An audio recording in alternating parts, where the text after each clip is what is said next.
কৈছোঁ ৰমেন্দ্ৰ নাৰায়ণ কলিতা ডাঙৰীয়াই কৈছে কিবা ধৰা খাপ, বিজুলী কলিতা মেধিয়ে কৈছে ধৰা খাপ, মিছা কথা কিবা কথা কৈছে। মই কেতিয়াও প্ৰতিদ্বন্দ্বীক ডিছৰেচপেক্ট নকৰোঁ। মোৰ ৰমেন কলিতা ডাঙৰীয়াৰ প্ৰতিও মোৰ ৰেচপেক্ট আছে, বিজুলী কলিতাৰ প্ৰতিও মোৰ ৰেচপেক্ট আছে। মোৰ প্ৰতিদ্বন্দ্বীয়ে আমি যেতিয়া এখন যুদ্ধক্ষেত্ৰত যাম, আপোনালোকে যেতিয়া এখন ফুটবল খেল খেলে, দুইটা পাৰ্টীয়ে গ'ল দিবৰ কাৰণে খেলে। গতিকে দুইটা পাৰ্টীয়ে দুইটা পাৰ্টীকটো চেক হেণ্ড কৰি পেলাই যায়। মই তেনেকুৱা এটা সুস্থ ৰাজনীতিক বিশ্বাস কৰোঁ। মই তেওঁলোকক ফেটিসাপ ধোৰাসাপ এইবিলাক অবান্তৰ কথা মই নকওঁ। মই 20,35,000 মানুহক প্ৰতিনিধিত্ব কৰিবলৈ 10টা সমষ্টি প্ৰতিনিধিত্ব কৰিব যাম। মই যদি মোৰ প্ৰতিপক্ষগৰাকীক যদি বেয়া কথা কওঁ, ব্যক্তিগত সমালোচনা কৰোঁ, সেইদিনাখনেই সুধী সমাজে ভাবিব যে এওঁ একচুৱেলি দিল্লী সাংসদত যোৱাৰ যোগ্য নহয়। সেইকাৰণে মই এটা সুস্থ ৰাজনীতি কৰিব বিচাৰিছোঁ। মোৰ বিজুলী কলিতালৈ মোৰ শুভেচ্ছা আছে, তেওঁৰ লাইনত খেলিব, মই মোৰ লাইনত প্ৰতিদ্বন্দ্বিতাৰ কাৰণে যুঁজিম। মই নেখেলোঁ, মই যুঁজিম।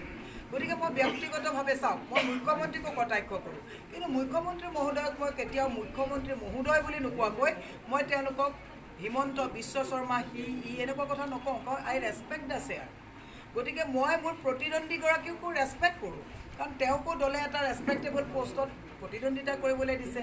গতিকে ময়ো কৰিছোঁ। যে মই যদি তেওঁক ধোৰাসাপ ফেটিসাপ কওঁ, তেতিয়াহ'লে মই সংসদত গৈ পেলাই দেখোন যেনেকৈ প্ৰধানমন্ত্ৰীয়ে কয় কোন বিধৱা কা পাছ পইচা যাতা হে দিদি, সেইটো কালচাৰ তেওঁলোকৰ তাত আছে। কিন্তু কংগ্ৰেছত সেই কালচাৰটো নাই, কাৰণ ছোনিয়া গান্ধী ডাঙৰীয়াই জীৱনৰ সৰ্বোচ্চ ভাৰতবৰ্ষত দিয়াৰ পিছতো এতিয়াও বিদেশিনী বুলি কোৱাৰ পাছতো এটা শব্দ প্ৰত্যাখ্য নকৰাকৈ সুদীৰ্ঘ জীৱন ভাৰতৰ কাৰণে তেওঁ উৎসৰ্গা কৰি ছেক্ৰিফাইচ কৰিছে।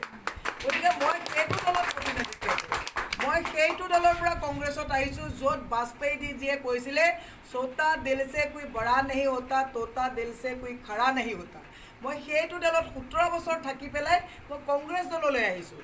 গতিকে কোনোবাই ধোৰাসাপ ফেটিসাপ এই কথাবিলাক ক'লে, মিছলীয়া ক'লে, মই তেওঁলোকক নকওঁ। মই মুখ্যমন্ত্ৰী বা প্ৰধানমন্ত্ৰীক এইকাৰণেই সমালোচনা কৰোঁ, কাৰণ আমাৰ কৰকাতলৰ পইচাৰে আমাক চলাবৰ কাৰণে জনকল্যাণমুখী কামৰ কাৰণে যেতিয়া পঠাইছোঁ, জনকল্যাণ বিমুখী কথা যেতিয়া ক'ব তেতিয়া কটাক্ষ কৰিম। সেই হিমন্ত বিশ্ব শৰ্মাই হওক বা XYZ হওক, নৰেন্দ্ৰ মোদীয়ে হওক বা XYZ হওক।